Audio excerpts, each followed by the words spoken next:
Hey guys, welcome sa Janmin TV. Ngayong araw ay tuturo ko naman sa inyo kung paano magpalit ng Wi-Fi password at name ng inyong Globe at Home router. Ito ay para sa mga subscriber na hindi pa nakapagpalit ng password ng kanilang mga router. So ganito yan guys, bago tayo magsimula, kailangan nakakunik na kayo sa inyong Wi-Fi router. At kung connected na kayo, ang unang gagawin natin ay mag-open ng internet browser. Kahit anong internet browser ay pwede nyong gamitin. So itap lang natin itong Chrome. Then, pag nag-open na siya, i-type lang natin dito sa address bar yung IP address ng Globe at Home router. Itong 192.168.254.254. Then, i-tap natin itong Go. So ayan guys, ito na yung kanyang device information at dito nakasulat yung mga specification ng router. Kagaya nitong software version, hardware version, device model, at yung iba pa. Then para makapag-login tayo, itap lang natin itong setup. So ayan guys, ito na yung login interface ng router. At dito sa username, ang i-type natin ay user. At sa password naman ay kato@home.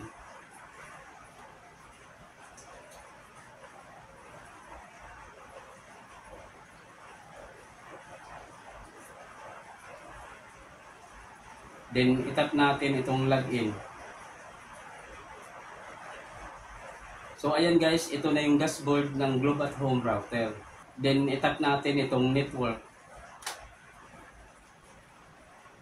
Then under ng WLAN settings, dahil nakakonect tayo sa 2.4G Wi-Fi network, ay unahin natin i-set up yung 5G Wi-Fi network para hindi agad tayo ma-disconnect sa Wi-Fi. So itap lang natin itong 5G Advanced. Then dito sa SSID name, dito natin papalitan yung kanyang Wi-Fi name at kayo na ang bahala kung ano ang gusto nyong ipalit na Wi-Fi name.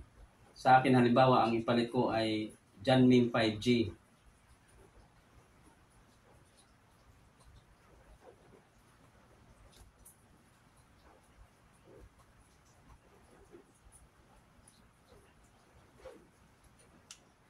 Then dito naman sa passphrase, dito natin papalitan yung kanyang Wi-Fi password. At kayo na rin ang bahala kung ano ang gusto nyong ipalit na Wi-Fi password. Basta ito ay hindi bababa sa 8 character at mayroong kombinasyon ng uppercase, lowercase, special character at number.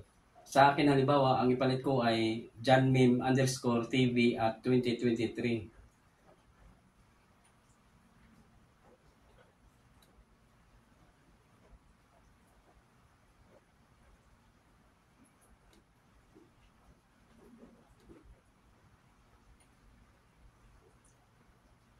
Then pagkatapos, itap natin itong apply.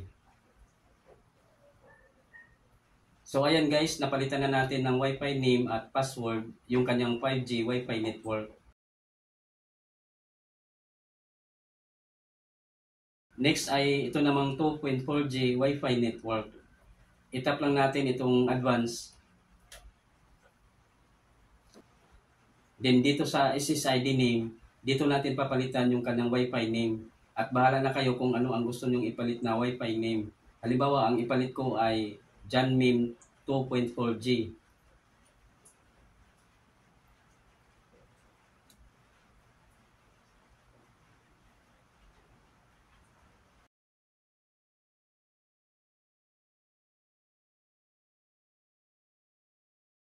Then dito naman sa passphrase, dito natin papalitan yung kanyang Wi-Fi password. At bahala na rin kayo kung ano ang gusto nyong ipalit na bagong Wi-Fi password. Basta ito ay hindi bababa sa 8 character at mayroong kombinasyon ng uppercase, lowercase, special character at number. Halimbawa sa akin, ang ipalit ko ay janmim_tv at 2023.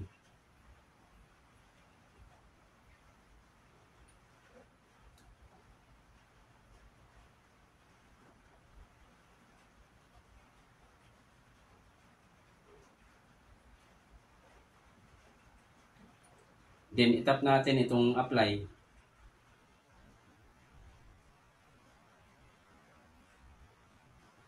pagkatapos niyan ay madi-disconnect tayo sa Wi-Fi router.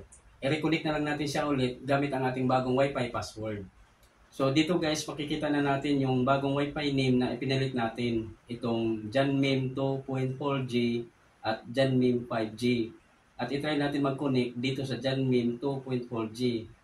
I-tap lang natin yan. Then i-type natin yung kanyang bagong Wi-Fi password.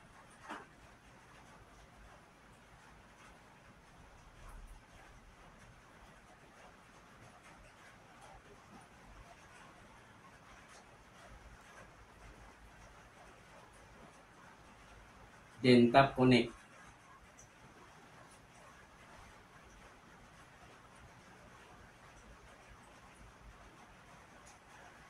Ayan, connected na tayo. Then suggest ko na rin guys na palitan na rin natin yung kanyang login password. Dahil pwede kasi ito ma-access ng ibang tao at malalaman yung ating Wi-Fi password. So mag-login ulit tayo dito sa router para mapalitan natin yung kanyang login password. So dito sa username, ang i-type natin ay user. At sa password naman, ang i-type natin ay tattoo at home.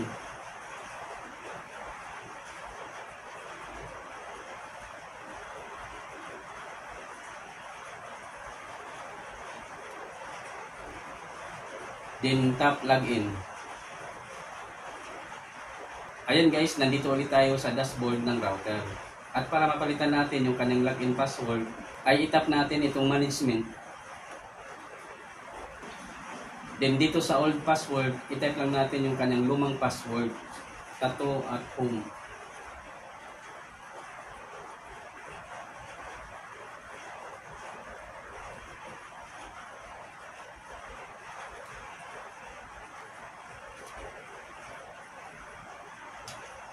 Then dito naman sa new password, kayo na ang bahala kung ano ang gusto nyong ipalit na bagong login password.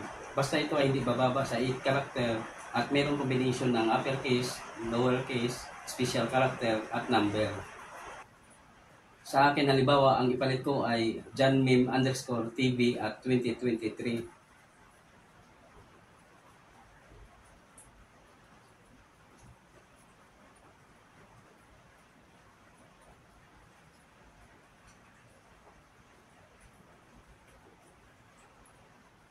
Then, i-retype lang natin sa baba para ma-confirm.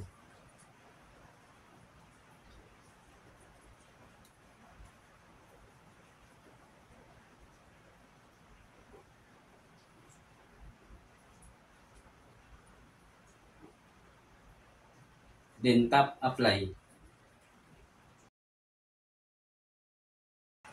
So, ayan guys, nakasulat dito, access successful. Ibig sabihin, napalitan na yung kanyang login password.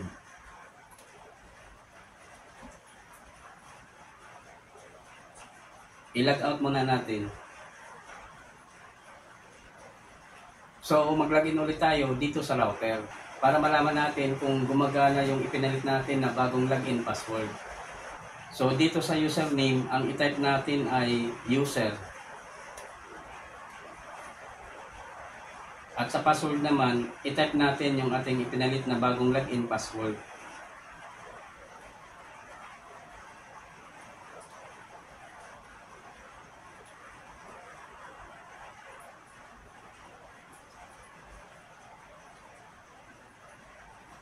Then tap login. Ayan guys, nakapag-login tayo. Ibig sabihin, gumagana yung bagong ipinalit natin na login password. So ayan guys, ganyan lang kadali ang magpalit ng Wi-Fi password at Wi-Fi name, pati na rin login password ng inyong Globe at Home router. Hanggang dito na lang muna at sana ay nakatulong sa inyo ang video na ito. Ako po si Rodolfo Mimbreve Jr. at huwag niyong kalimutang subscribe at mag-like at pindutin ang notification bell upang maging updated kayo sa susunod kong mga uploads na video.